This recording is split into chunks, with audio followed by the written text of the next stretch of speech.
Herkese salamlar dostlar. Bugün sizlerle birlikte Linux əməliyyat sistemində bir neçə işləməmiz üçün vacib olan əsas əmrləri tanıyacağıq. Bu videonun birinci hissəsidir. Çox zaman 2 və ya 3 hissədən ibarət ola bilər. İndi isə vaxt itirmədən videomuza keçək. Ən birinci əmrimiz bizim date əmridir. Date əmri vasitəsilə biz Linux əməliyyat sistemində vaxtı bilirik. Date yazdıqda bizə zamanı göstərir.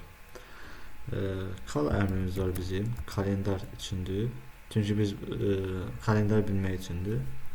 Biz bunu işə saldıqda belə bir problem olur. Çünki kalendar biz proqramını indirməliyik. Çünki bu proqram daxilində göstərilir. Bunu indirmək üçün yes vururam. Bir saniyə yüklənsin. 80%. Yenə də kal əmrini seçdikdə bizə gördüyünüz kimi kalendarın gününü göstərəcəkdir. Əgər biz olduğumuz günü və tarixi bilmək istəyirsə, enkal əmrindən istifadə edirik. Gördüyünüz kimi 22 aprel 2025 tarixini göstərir. Bizdə var pvd əmri. Pvd əmri vasitəsilə biz hansı hissədə harda olduğumuzu göstərir. Yəni biz hansı faylə qədər gəlmişiksə, olduğumuz istiqamət göstərir. Bu nə deməkdir? Məsələn, mən buradan faylları açsam, gəldim bura, məsələn, document gireyim. Burada bir dənə fayl yaradıram sizcə. New deyirəm adına. Girəm, baxın, görürsünüz, burada faylın yolu var. Yəni, mən bu faylın yoluna baxaraq bilirəm ki, mən hansı faylda, hansı bir yolda yerləşir.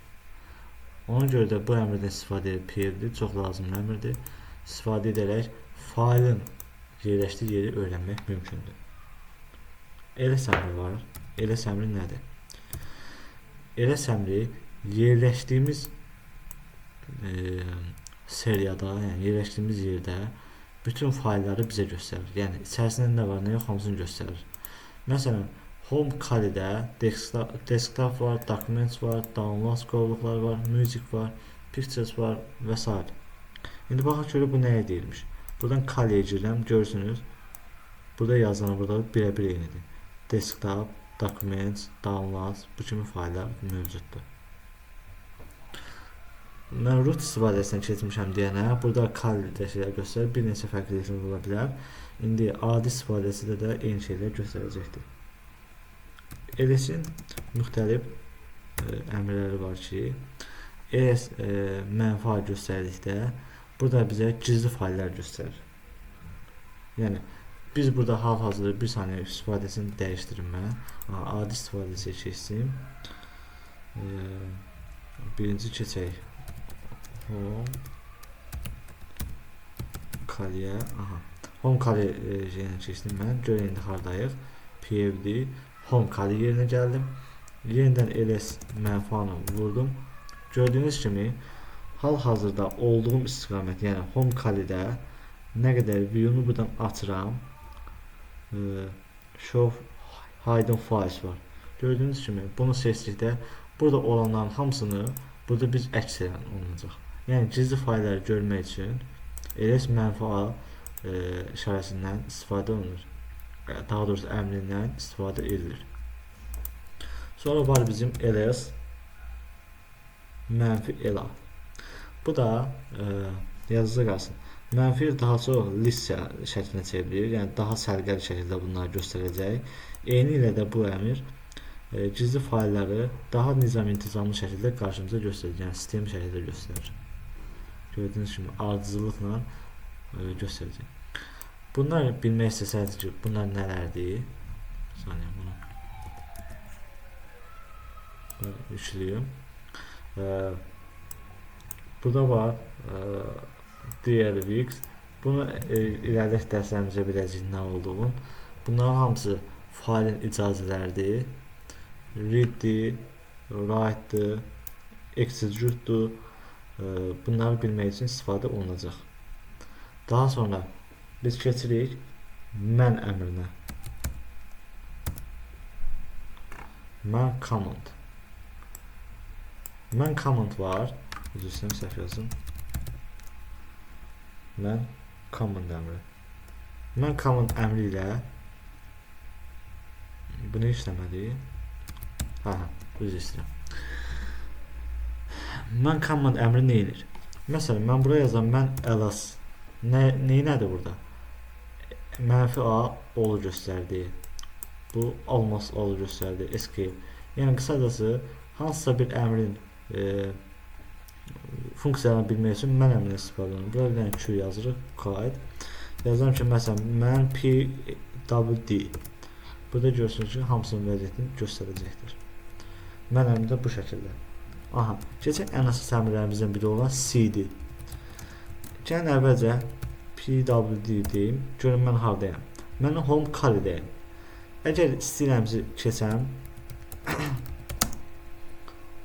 birbaşa getmək istəyirəmsə mən dokument qovluğuna, bu CD-dən istifadə olunur.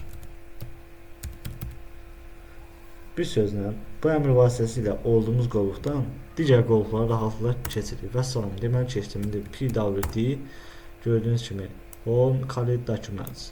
Eyni zamanda mən bunun içərisində bir dənə fayl yaratsam, CD əmri ilə də keçid edə bilərəm. CD boşluq qoşan nöqtə isə bizə imkan verir ki, əvvəlki, yəni bu qovluğa, home-dan da əvvəlki qovluğa keçirik. Görək haradayıq biz? Home carry, yəni carry qovluğuna bizi geri qaytarır bu əmr.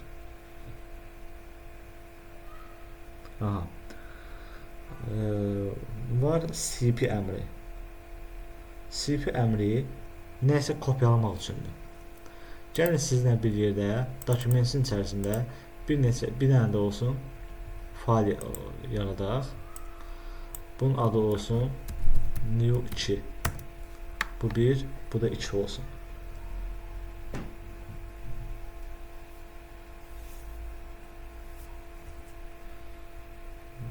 Dedik kopya üçün. İndi keçəm mən cp -r komandası vasitəsilə yazıram ki, birinci kopyalayacağım failin yolunu yazıram mən. Kopyalayacağım fail məsələn bu faildir. Ctrl Shift C deyirəm. Yəni kopyaladım bunu bir daha. Ctrl Shift V deyib bunu yapışdırıram. Və bunu hara mən kopyalayacağım? Bunun adı vardı, new faylidir. Bunu mən hara kopyalayacağım? Home Kali. Görək hara kopyalamaq olar bunu? Əvvələ qayıdıram. Downloadsa gəlin kopyalayaq bunu. Gördüyünüz kimi əmr yekunlaşdı. İndi gəlin biz keçək birbaşa CD əmrindən istifadə edib downloadsa. CD bunu kopyalayıb gətirirəm bura. İndi ls deyib içərisindəki faillərə baxsam, görürəm ki, new faylı gəldi. Gördüyünüz kimi. İndi mən yenidən qayıtsaq, digərində kopyalamaq